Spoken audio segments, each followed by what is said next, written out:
बिस्मिल्लाहिर्रहमानिर्रहीम। अस्सलाम वालेकुम। आज हम आपके साथ शेयर कर रहे हैं फ़िश करी की रेसिपी, जो कि प्रोटीन से भरपूर है और इसके अंदर फ़ैट बिल्कुल भी नहीं होता है। हर के लिए ही फ़ायदेमंद है। वाइट मीट में तो बेस्ट ये फ़िश होती है, जो कि बहुत ही ज़्यादा हेल्दी सी रेसिपी हम आपके साथ शेयर कर रहे हैं। तो चलिए फिर टाइम ज़ाया के बगैर किचन में चलते हैं और ये बहुत ही मज़ेदार सी और हेल्दी सी रेसिपी बनाना शुरू करते हैं।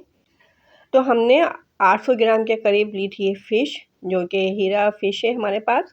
इसके अंदर काँटे वगैरह नहीं होते हैं, बड़ी हड्डी होती है, तो बच्चे वगैरह भी सही तरीके से खा लेते हैं, क्योंकि बच्चे ये होता है कि काँटों से उलझते हैं, काँटे वाली मछली खाना पसंद नहीं करते हैं। तो इसको हमने सिरके के पानी में भिगो दिया था 1 डेढ़ घंटे के लिए। इसके बाद इसको अच्छे तरीके से वॉश कर लिया है, पानी उसका फेंक दिया था, जो सिरके का पानी था। इससे ये होता है कि इसमें जो स्मेल होती है मछली में, वो ख़त्म हो जाती है और मछली टूटती भी नहीं है। अब इसके अंदर हमने 1 चाय का चम्मच नमक और 1 चाय का चम्मच हल्दी पाउडर लगा दिया है और इसको लगा के आधे घंटे के लिए छोड़ देंगे। इतनी देर में हम फ़िश करी की ग्रेवी तैयार कर लेते हैं। तो इसमें अच्छे तरीके से हल्दी पाउडर और नमक लगा दिया है हमने। अब इसको आधे घंटे के लिए रेस्ट पे छोड़ देंगे और इसके बाद हम इसकी ग्रेवी तैयार कर लेते हैं। नमक लगाने से ये होगा कि मछली के अंदर तक नमक चला जाएगा। फ़िश करी हम बना रहे हैं सरसों के तेल में, क्योंकि मछली जो है सरसों के तेल में ही अच्छी बनती है। इसको हम फ्राई करते हैं, वो भी सरसों के तेल में ही फ्राई की जाती है। तो 1 कप हमने सरसों का तेल ले लिया था, इसको हाई फ्लेम पे रख दिया था, ताकि इसके अंदर जो स्मेल होती है, कच्चापन होता है, वो ख़त्म हो जाए। और फिर इसके बाद बिल्कुल फ्लेम को लो करने के बाद अब इसके अंदर हमने डाल दिया 1 चाय का चम्मच सफ़ेद ज़ीरा और आधा चाय का चम्मच इसके अंदर हम डालेंगे मेथी दाना और हल्का सा इसको कड़कड़ाएँगे। बहुत ज़्यादा देर तक नहीं कड़कड़ाना है, नहीं तो मेथी दाने की कड़वाहट आ जाएगी ग्रेवी के अंदर। अब इसके अंदर 1 कप के करीब बिल्कुल बारीक चॉप की हुई प्याज़ ऐड कर दी है हमने और इसको हम सौते कर लेंगे। हल्की सी गोल्डन हो जाएगी, इतनी देर तक हम इसको फ्राई करेंगे। मीडियम फ्लेम पर ही हम इसको फ्राई कर रहे हैं। इससे ग्रेवी जो है बहुत अच्छी हमारी बनेगी, गाढ़ी सी बनेगी।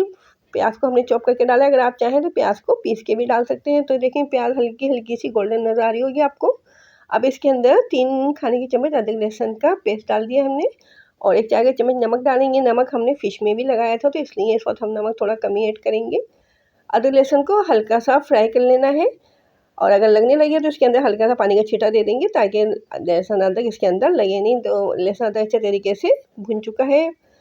अब इसके अंदर हम थोड़े से ड्राई स्पाइसेस डालेंगे। तो पहले थोड़ा-सा हल्का सा इसके अंदर पानी का छींटा दे देते हैं, ताकि हम इसके अंदर ड्राई स्पाइसेस डालें तो वो नीचे लगे नहीं, जलना शुरू नहीं हो जाए।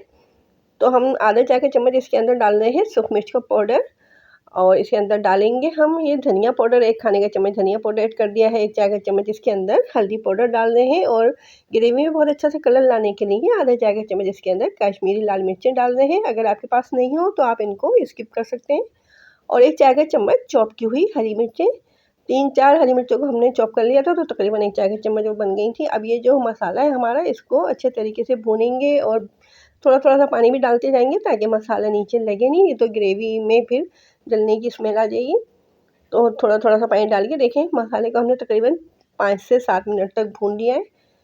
अब इसमें ऑयल आपको सेपरेट नज़र आना शुरू हो गया होगा, तो इसका मतलब है कि मसाला हमारा भुन चुका है। अब हम टमाटर की प्यूरी इसके अंदर डालते हैं। तो हमने 2 दरमियाने साइज़ के टमाटर लिए थे, इनका हमने ग्राइंडर में डाल के प्यूरी बना ली है। तो टमाटर डाल के मसाले को अच्छे तरीके से भून लेंगे, जब तक कि इसमें ऑयल हमें सेपरेट नज़र आना शुरू नहीं हो जाता, इतनी देर तक हमने इसको मीडियम फ्लेम पे भूना था। अब इसके अंदर आधा कप दही डाल दिया है और दही डालते वक़्त हमने फ्लेम को बिल्कुल लो कर दिया था, ताकि दही की इसके अंदर गुठलियाँ वगैरह नहीं बने। बाद लोगों को ख़्याल होता है कि मछली के अंदर दूध के प्रोडक्ट वगैरह नहीं डालना चाहिए, इससे चेहरे पे सफ़ेद धब्बे बन जाते हैं, तो ये बिल्कुल गलत है। मेडिकल पॉइंट ऑफ व्यू से ऐसा कुछ भी नहीं होता है। देखिए मसाला बहुत अच्छे तरीके से हमारा भुन चुका था, ऑयल जो है सेपरेट हो गया है इसके ऊपर। तो अब जो हमने मछली में नमक और हल्दी लगा के रखी थी, मछली इसके अंदर ऐड कर देते हैं और फ्लेम को इस वक्त हमने मीडियम रखा हुआ है। अब इस वक्त मछली हमारी कच्ची है, तो इसके अंदर हम चम्मच चला सकते हैं, लेकिन कुक होने के बाद इसमें चम्मच नहीं चलाइएगा, एहतियात से मछली निकालिएगा, नहीं तो मछली टूट भी सकती है। तो मछली को मसाले के साथ अच्छे तरीके से मिक्स करके मीडियम फ्लेम पे हमने रख दिया तकरीबन 6 से 7 मिनट के लिए इसको। तो ये मछली कुक हो जाए, बहुत जल्दी तैयार हो जाती है मछली, इसको बहुत ज़्यादा देर नहीं लगती है। देखिए ऑयल इसमें सेपरेट नज़र आना शुरू हो गया है ग्रेवी के अंदर हमारी। अब बिल्कुल हल्के हाथ से हम इसमें चम्मच चला देते हैं, मछली को इधर से उधर कर देते हैं, ताकि मछली हमारी टूटे नहीं। आप चाहें तो इसके अंदर पानी डाल सकते हैं, अगर ग्रेवी को आप पतला करना चाहते हैं या फिर राइस वगैरह के साथ आप इसको सर्व करना चाह रहे हैं, तो इसमें थोड़ा सा पानी भी ऐड कर दें। तो हमने इसके अंदर तकरीबन आधा कप पानी डाल दिया है। और इसको फिर हम कवर करके लो फ्लेम पे रख देंगे। इससे पहले हम इसके अंदर थोड़े से ड्राई स्पाइसेस भी डालेंगे। तो ड्राई स्पाइसेस में हमने 1 चाय का चम्मच इसके अंदर गरम मसाला पाउडर डालना है और 1 चाय का चम्मच ही इसके अंदर ज़ीरा पाउडर डाल के इसको मिक्स करेंगे और फिर लो फ्लेम पे तकरीबन 5 मिनट के लिए रख देंगे। 1 नींबू का रस भी हमने इसके अंदर निचोड़ दिया है। इससे जो है ग्रेवी में बहुत अच्छा सा टेस्ट आ जाएगा। अब हम कपड़े की मदद से इस देगची को हिला देते हैं ताकि मसाला इसमें मिक्स हो जाए। अभी इस वक्त हमारी मछली बिल्कुल कुक नहीं है, तो इसके अंदर हम चम्मच भी चला सकते हैं। जब बिल्कुल कुक हो जाए तो उस वक्त थोड़ा एहतियात से इसमें चम्मच चलाइएगा, नहीं तो मछली टूट भी सकती है।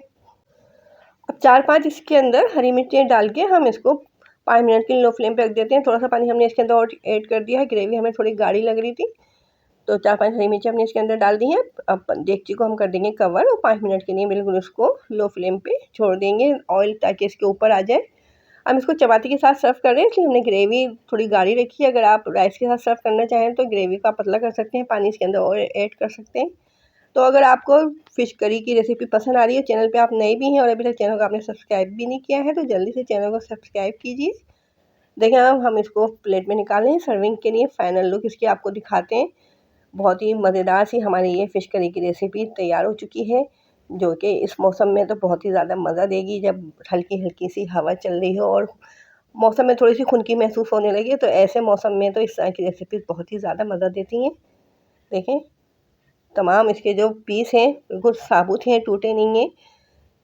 इसके अंदर अगर आप सिरके में इसको भिगो के रखेंगे तो इस तरह से आपकी फ़िश जो है टूटेगी नहीं। कुक होने के बाद देखिए माशाल्लाह से कितनी अच्छी लग रही है। फाइनल में कितना खूबसूरत सा कलर आया है ग्रेवी के अंदर और फ़िश भी हमारी बिल्कुल साबुत है। तो इस हेल्दी सी मज़ेदार सी रेसिपी को ज़रूर ट्राई कीजिएगा। कमेंट में बताइएगा कि आपको हमारी ये रेसिपी कैसी लगी। और अगर मज़ीद मज़ेदार सी रेसिपीज़ को ट्राई करना चाहते हैं तो हमारे चैनल पर ज़रूर विज़िट कीजिए। अब हमें इजाज़त दीजिए। अपना ख़्याल रखिए, अपने से जुड़े लोगों का ख़्याल रखिए, हमेशा खुश रहिए। अल्लाह हाफ़िज़।